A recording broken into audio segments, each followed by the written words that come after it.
প্রশাসনের উদাসীনতায় জলমগ্ন সাঁকো বিপর্যস্ত দুই জেলার জীবনরেখা। আলিপুরদুয়ারের পূর্ব কাঁঠালবাড়ি গ্রাম পঞ্চায়েতের পশ্চিম কাঁঠালবাড়ি গ্রামে গিরিয়া নদীর ওপর নির্মীয়মান সেতু এখন আশার আলো নয়, বরং আতঙ্কের প্রতীক। এক মাস ধরে সম্পূর্ণরূপে বন্ধ নির্মাণ কাজ, আর তারই মাশুল গুনছে সাধারণ মানুষ।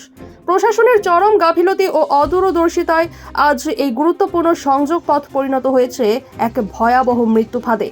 অন্যদিকে সেতু নির্মাণের সময় ঠিকাদারি সংস্থা রাস্তার ধারের বিদ্যুৎ খুঁটির গোড়ার মাটি কেটে ফেলায় সেটি এখন বিপজ্জনকভাবে হেলে রয়েছে।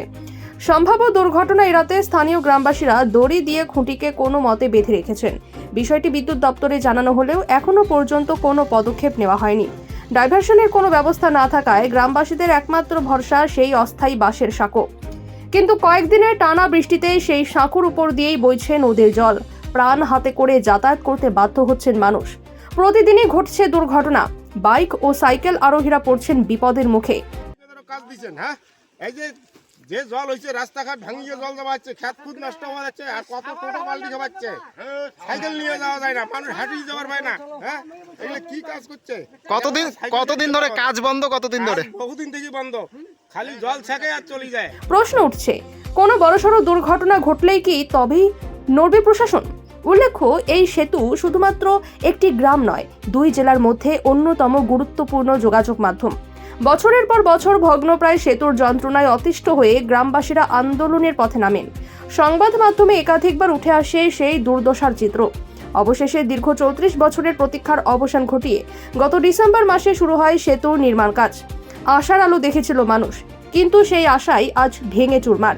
ধীরগতির কাজের পর এখন সম্পূর্ণ স্তব্ধ নির্মাণ, অথচ বিকল্প পথের কোনো ব্যবস্থা না করেই কার্যত জনজীবনকে ঠেলে দেওয়া হয়েছে চরম অনিশ্চয়তার দিকে। বলছিলাম যে এই ব্রিজটা ভাঙার পরে যে নতুন ব্রিজ হবে আশা করছি, সবাই যে আশা করতেছি যে না নতুন ব্রিজ হবে, আমরা খুব আনন্দে আছিলাম।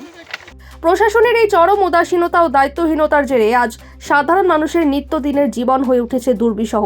প্রশ্ন একটাই, মানুষের জীবন কি এতটাই তুচ্ছ যে একটি ডাইভারশন তৈরির ন্যূনতম উদ্যোগও নেওয়া যায় না, নাকি বড়সড় বিপর্যয়ের অপেক্ষায় রয়েছে প্রশাসন? এই যে এখনো মিশিং আছে, আর রড দিছে, চিকন রড। হ্যাঁ, নিচে বলবি নাকি? গাড়ি তো যাবে না। আর সাঁকোই একটা বানাইছে, ডুবে গেছে। হ্যাঁ, এগুলো কেমন সাঁকোই বানাইছে? এটা জোর হইলে বোধহয় 500 টাকা খরচা হচ্ছে। হ্যাঁ, আপনাদের অসুবিধা হচ্ছে খুব। পুরো অসুবিধা। দেখো কত সাইকেল ঠেকেল আছে, বস্তা নিয়ে কিভাবে হাট বাজার লোক। কি চাইবেন এখন? হ্যাঁ, এখন আমরা চাই ভালোভাবে রাস্তাটা তাড়াতাড়ি হোক, আর নতুবা একটা বড় করি সাঁকোই রেডি করে দেখ, মানুষ হাট যাওয়ার জন্য অসুবিধা। আপনার নাম? হ্যাঁ, আমার নাম ধরনী। 3 মাস যাবত কোনো ব্রিজের কাজ করতেছে না। 3 মাস যাবত কোনো ব্রিজের কাজ করতেছে না, খালি আসে জিসিবি নিয়ে আসে, এইদিকে ওইদিকে একটু মাটি খুঁড়ে এরা চলে যায়, আবার বন্ধ থাকে 10-15 দিন। এইভাবে করতে করতে আমাদের যে জনগণের যে যাতায়াত, আর স্কুলের বাচ্চা কাচ্চা যে যাতায়াত করতে পারে না, এই যে আজকে যে দুর্গতি চলতেছে, এটা যদি প্রশাসন বা আমাদের জেলা পরিষদ থেকে যদি কোনো আমাদের যাতায়াতের জন্য কোনো যদি একটু ব্যবস্থা করতে পারে, আমরা তাতে খুব খুশি থাকবো। আচ্ছা, এই ব্রিজটা নিয়ে দীর্ঘদিন ধরে আপনারা আন্দোলন করলেন, অবশেষে সেটা এলো এবং এখন ডাইভারশনটাও নেই।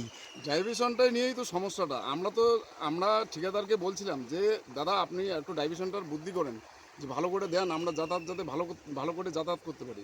কিন্তু পরবর্তীতে উনি বললো যে আমার এখানে করার কিছু নেই, আমার শুধু লোক যাতায়াতের জন্য আমি একটু সাঁকোই দিয়ে আমি লোক পার করব, সাইকেলটাই শুধু পার হবে। কিন্তু আমরা দেখতেছি এখানে বাচ্চা কাচ্চা পড়াশোনার অনেক আছে, মাধ্যমিক পরীক্ষাটাও চলে গেল এইভাবে।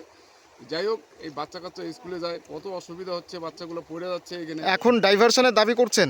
ডাইভারশনের এটা যদি ঠিকাদার তো একবারে না বলে দিছে, কিন্তু এটা যদি গভর্নমেন্ট ইঞ্জিনিয়ার যারা আছে ওনারা যদি এটার কিছু ব্যবস্থা নেন তাহলে তো তাড়াতাড়ি হবে।